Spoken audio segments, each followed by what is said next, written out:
Hi my family, today ரெசிப்பியில் டேஸ்டான Maggi எப்படி செய்யுதுன்னு பார்க்கலாமா?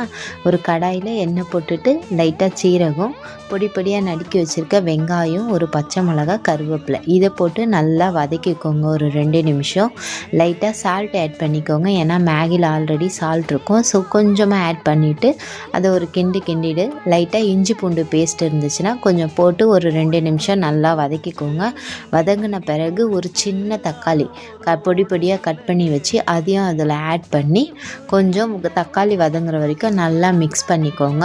இதில் ஆல்ரெடி மசாலா இருக்கும், இருந்தாலுமே நம்ம டேஸ்ட்டுக்காக கொஞ்சம் கரம் மசாலா, கொஞ்சம் மல்லித்தூள், லைட்டாக சிக்கன் மசாலா இதை ஆட் பண்ணிவிட்டு வச்சுருந்த மேகி மசாலா எல்லாமே போட்டுட்டு ஒரு கிண்டிட்டு தேவையான அளவு தண்ணி ஊற்றிடணும்.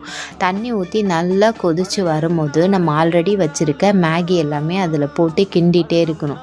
சில பேர் கொஞ்சம் ட்ரையாக இருக்க மாதிரி சாப்பிடுவாங்க, சில பேர் கொஞ்சம் தண்ணியாக இருக்க மாதிரி சாப்பிடுவாங்க. நம்ம எப்படின்னா ஓரளவுக்கு மீடியமாக இந்த பதம் வந்ததுமே கொத்தமல்லி போட்டு நல்லா தூவி இறக்கிக்கோங்க.